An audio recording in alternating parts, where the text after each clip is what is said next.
I'm wondering what you can tell the people of Texas to expect in terms of long-term recovery efforts. And in particular, you have been feuding with some key congressional leaders. You've also threatened a government shutdown potentially next month over border wall funding.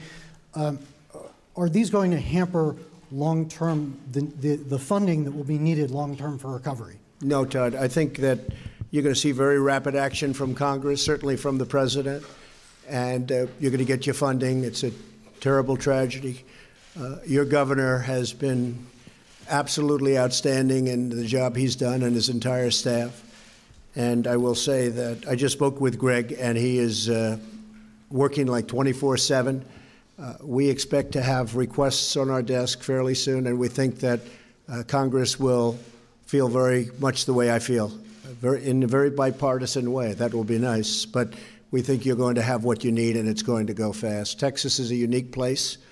It's a great, great state, great people, and I think you'll be up and running very, very quickly, really very quickly. So, yeah, I think you're going to be in fantastic shape. I've already spoken to Congress, and everybody feels for you and feels for what you're going through, but at the same time, they have great respect, even additional respect for the state, because you've handled it so well, so brilliantly. But it's a long road, still pouring, still a lot of rain. Nobody's ever seen anything like it. I've heard the words epic, I've heard historic. That's what it is. But you will have what you want, I think, very, very quickly. And Todd, you can ask a question to the president. Sure, thank you. Does this situation make you reconsider the possibility of a government shutdown next month? I think it has nothing to do with it, really. I think this is separate. This is going to go really very, very quickly. Again, I've spoken to many of the people we're talking about, and everybody feels the same way I do. I have a question to President Trump, if I may. As President Niinistö told, he's been raising the issue about the security situation in the Baltic region and the Baltic Sea specifically, and has been concerned about the Russian planes flying there without transponders on. So my question to you, Mr. President, would be, Mr. Trump, would you consider Russia as a security threat? Thank you. Well, I consider many countries as a security threat, unfortunately, when you look at what's going on in the world today. As you know, a few weeks ago, our great Vice President, Mike Pence, who's right here, was in the region and spent quite a bit of time there. We consider that a very, very important part of the world. We have great relationships there. We have a great relationship with Finland. And so I would consider many countries threats, but these are all threats that we'll be able to handle if we have to. Hopefully we won't have to handle them, but if we do, we will handle them. Can I have a follow-up, as he had also? So if the situation in the Baltic were to escalate, what would the U.S. be ready to do in that unfortunate circumstances? Well, we are very protective of that region. That's all I can say. We are very, very protective. We have great friends there, great relationships there. We are extremely protective. Mr. President, thank you so much. President Niinistö, I have a question for you as well, but if I could start with President Trump. In the middle of Hurricane Harvey hitting on Friday night, you chose to pardon former Sheriff Joe Arpaio. I wonder if you could tell us what was behind your thinking for issuing a pardon for the sheriff, and as well, what do you say to your critics, even some in your own party, who say it was the wrong thing to do? Well, a lot of people think it was the right thing to do, John. And actually, in the middle of a hurricane, even though it was a Friday evening, I assumed the ratings would be far higher than they would be normally. You know, the hurricane was just starting. And I put it out that I had pardoned, as we say, Sheriff Joe. He's done a great job for the people of Arizona. He's very strong on borders, very strong on illegal immigration. He is loved in Arizona. I thought he was treated unbelievably unfairly when they came down with their big decision to go get him right before the election voting started, as you know, and he lost in a fairly close election. He would have won the election, but they just hammered him just before the election. I thought that was a very, very unfair thing to do. When I mentioned him the other night, you saw the massive crowd we had. The people went crazy when I said, what do you think of Sheriff Joe, or something to that effect. The place went absolutely crazy when I was in Arizona last week. And as far as pardons are concerned, I actually did this just before the meeting because I assumed that somebody would ask me the question. I didn't know it would be you, as you can attest. You didn't even know you were going to be called. But I thought I would. And you know, Sheriff Joe is a great veteran of the military, great law enforcement person, somebody that's won many, many elections in the state of Arizona. But I wanted to look at some of the other people that were pardoned over the years. And if you look at, as an example, President Clinton pardoned Mark Rich, who was charged with crimes going back decades, including illegally buying oil from Iran while it held 53 American hostages, wasn't allowed to do that, selling to the enemies of the United States. He was pardoned after his wife donated hundreds of thousands of dollars to the Clintons. Then you have dangerous criminals. President Clinton pardoned Susan Rosenberg, a member of the weathered underground, charged as part of a bank robbery that led to a guard and 2 police officers being killed. Drug dealers. President Clinton commuted the sentence of Carlos Vignali, a central player in a cocaine ring that stretched from California to Minnesota. Criminal leaker. You've heard the word leaker? President Obama commuted the sentence of Chelsea Manning, who leaked countless sensitive and classified documents to WikiLeaks, perhaps and others, but horrible, horrible thing that he did, commuted the sentence, and perhaps pardoned.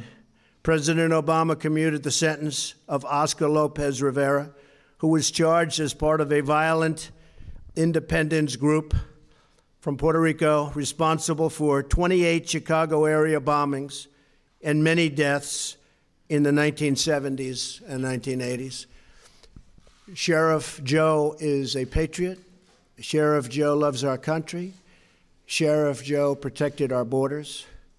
And Sheriff Joe was very unfairly treated by the Obama administration, especially right before an election that he would have won.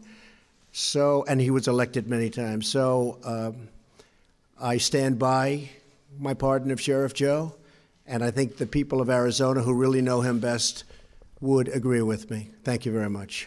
I know there might be a couple of more questions, but do you want to take one more? Would you want to take one more? Go ahead, pick. Well, Go ahead. Please. Again? You're going to give her the same one? No, she's not the same lady. Go ahead. They are sitting side by side. We have a lot of blonde women in Finland. Go ahead. Mr. President Trump, what kind of role do you see as Finland having in the U.S.-Russia relations? Do you think Finland could be of assistance, helping U.S. get better relations with Russia? Well, I hope that we do have good relations with Russia. I say it loud and clear. I've been saying it for years. I think it's a good thing if we have great relationships, or at least good relationships with Russia. That's very important, and I believe someday that will happen. It's a big country. It's a nuclear country. It's a country that we should get along with, and I think we will eventually get along with Russia. Finland is respected by Russia. Finland has been free of Russia, really, just about one of the few countries in the region that has been for 100 years. And Russia has a lot of respect for Finland, so that's always good. But I think Finland is doing fine with Russia, and I hope that the United States will someday be able to have a very good relationship with Russia also. I think that's very good for world peace and for other things. Thank you.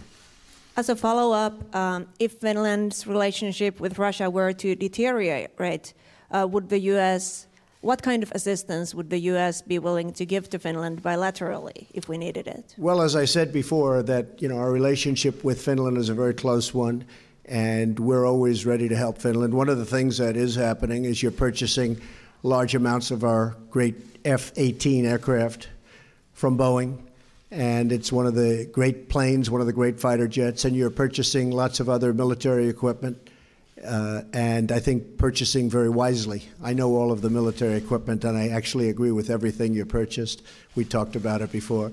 I think Finland's really a respected country militarily.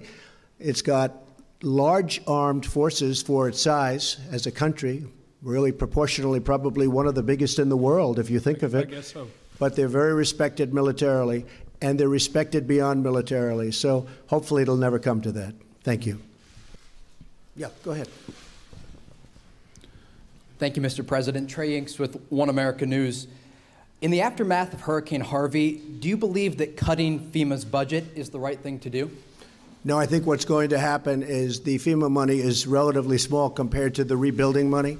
So FEMA, right now, we have the money necessary for Texas and Louisiana if we need. But the real number, which will be many billions of dollars, will go through Congress. I think it'll happen very quickly. It'll go very fast. And I want to congratulate you on the network. It's a great network. Thank you. If I may follow up on one other question from earlier. The southern border wall, is your plan still to have Mexico pay for the wall? Yes, it will. One way or the other, Mexico is going to pay for the wall. That's right. It may be through reimbursement, but one way or the other, Mexico will pay for the wall. We're right now negotiating NAFTA. In my opinion, Mexico's been very difficult, as they should be. Why wouldn't they be? They had a sweetheart deal for so many years. It's one of the great deals of all time for them, one of the worst trade deals ever signed. I guarantee you, Mr. President, Finland would never have signed NAFTA with Russia or whoever you wanted to. This is not a deal that you would want to sign. This is not a deal that Finland would know about. NAFTA is one of the worst trade deals ever signed at any time, anywhere in the world. And I can understand why Mexico is being difficult, because why wouldn't they be? They've had it their way. But no, Mexico will pay for the wall. It may be through reimbursement. We need the wall very badly. As you know, Mexico has a tremendous crime problem, tremendous, one of the number 2 or 3 in the world. And that's another reason we need it. And just to add on, tremendous drugs are pouring into the United States at levels that nobody's ever seen before. This happened over the last 3 to 4 years in particular. The wall will stop much of the drugs from pouring into this country and poisoning our youth. So we need the wall. It's imperative. We may fund it through the United States, but ultimately Mexico will pay for the wall. If I may follow up, on Tuesday you said if we have to close down our government, we are building that wall. Well, I hope that's not necessary. Let me just tell you. Yeah, I hope that's not necessary. If it's necessary, we'll have to see, but I hope it's not necessary. The wall is needed from the standpoint of security. The wall is needed from the standpoint of the drug scourge, what's coming through and through that area, through the areas that we're talking about. As you know, I have General Kelly here. We stopped traffic coming through 78%. It's going to be, I think, 81% this quarter, which is a record. In other administrations, if they stopped it just a little bit, like 1 or 2 or 3%, they considered that a great thing. We're up to almost 80%. We'll soon be over 80%. But you need the wall to do the rest, and you need the wall for the drugs. The drugs are a tremendous problem. The wall will greatly help with the drug problem, and ultimately that's a good thing for Mexico also. We have a very good relationship with Mexico, but I will say that dealing with them, I've always said, I've talked about NAFTA, you've heard me many times, and I've said that we will either terminate it or renegotiate it. We're in the process of renegotiating right now, renegotiating the deal. I believe that you will probably have to at least start the termination process before a fair deal can be arrived at, because it's been a one-sided deal. And this includes Canada, by the way. Great respect for Canada, great love for Canada. But it's been a one-sided deal for Canada and for Mexico. And the United States workers, all of these incredible people who have lost their jobs because of NAFTA, they're not going to be suffering any longer. It's been unfair for too long. So we will build the wall, and we will stop a lot of things, including the drugs are pouring in at levels like nobody's ever seen. We'll be able to stop them once the wall is up. Thank you very much. Thank you. Thank you, everybody. Thank you. Thank you.